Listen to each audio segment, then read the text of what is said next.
Caniveau de douche pour la douche de plein pied. www.douche-shop.be.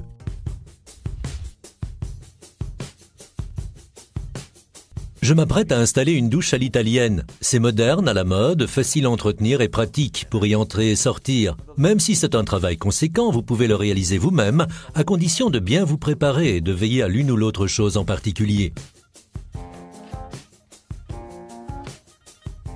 Pour une douche à l'italienne, il faut que les parois et le sol forment un ensemble étanche. C'est pourquoi je commence par appliquer ce coating. J'ajoute une protection supplémentaire dans les coins et autour des arrivées pour les tuyaux afin de m'assurer que ces endroits plus sensibles soient bien étanches.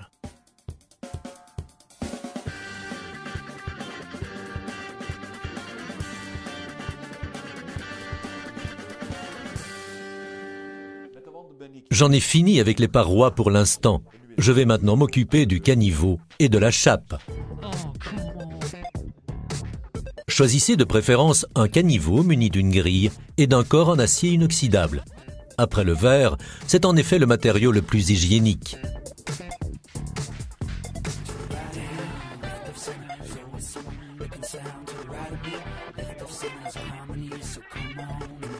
Bien entendu, la longueur du caniveau dépend de la grandeur de la douche. Afin que ce soit plus esthétique, je garde une distance d'environ 10 cm jusqu'à la paroi. La pose en elle-même n'a rien de compliqué. Il suffit de visser le caniveau sur le sous-sol, de régler la hauteur et de le raccorder au tuyau d'évacuation. Je vais raccorder ce caniveau à l'évacuation en utilisant ce flexible. Je l'enduis d'un peu de savon pour qu'il glisse mieux sur les tuyaux.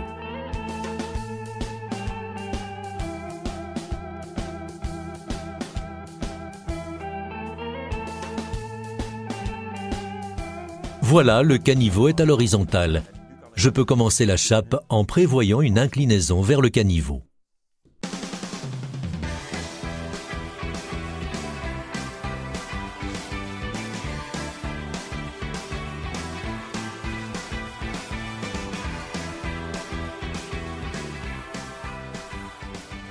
Si je respecte une inclinaison du sol de 1 cm par mètre en direction du caniveau, l'évacuation de l'eau ne posera pas de problème. Je dois à présent laisser à la chape le temps de sécher, après quoi je pourrai passer à la finition et au carrelage.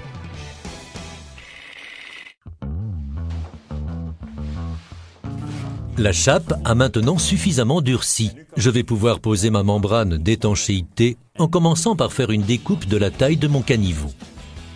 Cette membrane fera de la douche à l'italienne un bac étanche. Je vais la coller sur la chape en utilisant la même colle que celle qui va me servir tout à l'heure. Je veille à bien peigner la colle. Pour coller la membrane, j'utilise un kit polymère. Comme vous le voyez, le caniveau est muni d'un cadre d'encollage spécialement prévu à cet effet.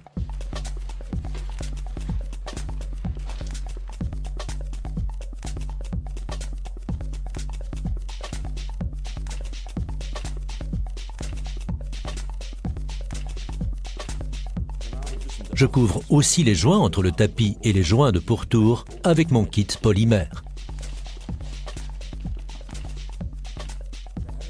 J'ai calculé la pente de la chape selon celle du profil pour que la partie supérieure de ce dernier soit bien à niveau, ce qui me facilitera le travail au moment de carreler. Une fois tous les profils en place, j'entame le carrelage du sol. Dès que la colle est peignée et que j'ai mes carrelages sur mesure, je peux m'y mettre. Je dois bien veiller à ce que les carrelages qui entourent le caniveau le surplombent de 1 à 2 mm pour que l'eau s'écoule sans difficulté.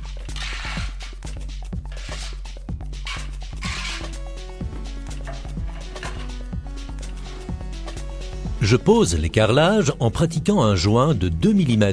Pour la facilité, j'utilise des croisillons d'écartement.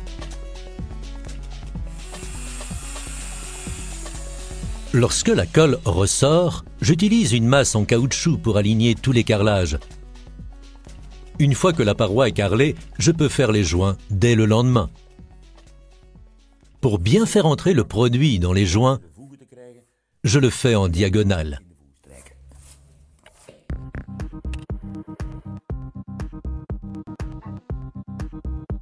Je ne jointoie pas la paroi en une seule fois pour ne pas risquer que le produit superflu sèche sur les carrelages. Je veille donc à les nettoyer à temps. Un bon conseil lors du nettoyage des parois, pensez à utiliser 2 seaux, un d'eau claire et l'autre pour rincer votre éponge. N'ayez pas peur de répéter l'opération plusieurs fois en passant d'abord avec l'éponge, puis avec un chiffon sec jusqu'à ce que le voile de ciment disparaisse. Si vous ne parvenez pas à l'ôter entièrement, utilisez un dissolvant spécifique, allongé d'eau. Vous pouvez commencer à mastiquer dès que les joints sont secs. Je ne peux pas utiliser un mortier ordinaire pour ce joint entre les carrelages et le profil en inoxydable. Il n'adhérerait pas à l'inox. En revanche, un kit polymère fera très bien l'affaire.